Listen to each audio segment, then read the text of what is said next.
दोस्तों मास्टर मंज़ूर जो एल्बम आहे अॼु टियों सचल में ज़बरदस्त एल्बम आहे।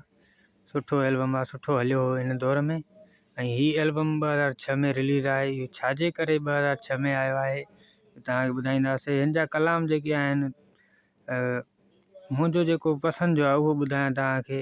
प्यार कंदो कर तूं मूंसां, ऐं ॿिया बि सुठा आहिनि हिन जा गीत। ऐं दोस्तनि जा कमेंट्स आहियो, उन खां बाद तव्हांखे ॿुधाईंदासीं एल्बम हे लेट एतिरो छो आयो, छाजे करे आयो। हलूं था दोस्तनि जी कमेंट्स ॾे। मोहसिन सरकी साहब लिखियो आहे त तुंहिंजो पाड़ो छॾियूं वञा पियो। हाणे इन दोस्त पुछियो आहे त इहो कहिड़ो एल्बम आहे, ठीकु आहे। उन खां पोइ आहे हुबदार अली उजण साहब, उन लिखियो आहे गुलाम हुसैन उमरानी मुख़्तियार शीदी अदा। ठीकु आहे, इनशाला सभिनी जी फरमाइश पूरी कंदासीं। अञा दोस्त आहिनि, उन्हनि जा कमेंट्स शामिलु कयूं। ऐं मोहसिन सरकी भाउ लिखियो आहे ये मेरा भी फेवरेट सॉन्ग है। ठीकु आहे दादा, वॾी महिरबानी। ऐं एम प्रोडक्शन वारे भाउ दोस्त लिखियो आहे VIP एल्बम, वॾी महिरबानी। ॿिया बि आहिनि दोस्त। उन खां अलावा बादशाह अमन सोलंगी भाउ लिखियो आहे सुपर एल्बम। ठीकु आहे, वॾियूं महिरबानियूं दोस्तो। लख कुर्ब तव्हां दोस्तनि भाइरनि जा कमेंट्स कयो पिया, ऐं इनशाला हर दोस्त जी कमेंट शामिलु कंदासीं। ऐं तव्हांखे सभ खां ज़रूरी ॻाल्हि ॿुधायूं त हिननि में असां को बि गीत शामिलु न कयो आहे, सिर्फ़ु रिलीज़ इंफॉर्मेशन वीडियो आहिनि। ऐं तव्हांखे कलाम ॿुधाईंदासीं कहिड़ा एल्बम में आहिनि।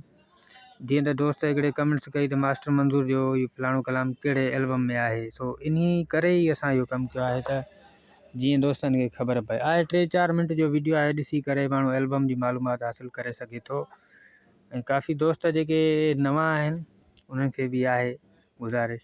ऐं मास्टर मंज़ूर जो जेको असुलु नालो आहे उहो कॾहिं खां ख़तमु थियो, उहो मूंखे कमेंट्स करे ज़रूरु ॿुधाईंदव त मास्टर मंज़ूर कॾहिं खां वठी लिखियो वियो। इहो कमेंट्स में तव्हां मूंखे ॿुधाईंदव त नेक्स्ट वीडियो में तव्हांखे असुलु हक़ीक़त ॿुधाईंदासीं।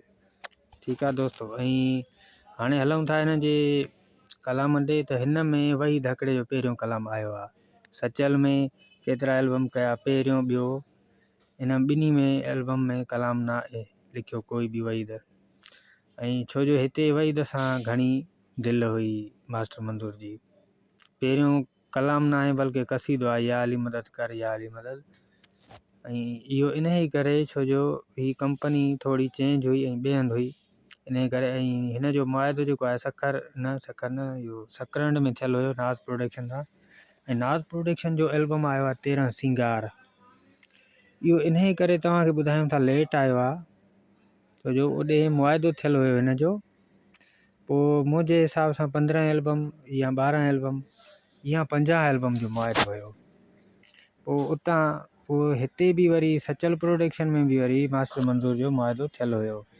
हाणे हिते बि त हिन जा या मिसाल 5 एल्बम या 6 जो मुआदो थियलु हुयो।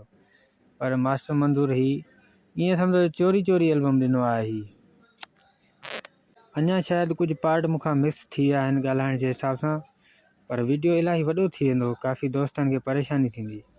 त इहो उन खां पोइ ॿियो जेको गीत आहे जॾहिं वॾो माण्हू थींदे, ज़ुल्फ़कार मंगी शाइरी आहे। अॼु काला चोला पा मेरी फरमाइश ते सिराइकी कलाम आहे। उन खां पोइ आहे दिलि जूं निशानियूं। उन खां पोइ आहे प्यार कंदो कर शेर जोखियो जो कलाम आहे।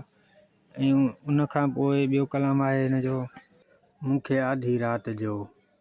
उन खां पोइ आहे अला साईं पारत। ऐं उन खां पोइ आहे दिलि जो मान राजा। उन खां पोइ आहे मुंहिंजी फ़क़ीराणी दिलि जी दिलबर पारत अथई, ज़बरदस्त कलाम आहे ज़ुल्फ़कार मंगी जो। ऐं उन खां पोइ आहे ॾाढा या हुयासीं।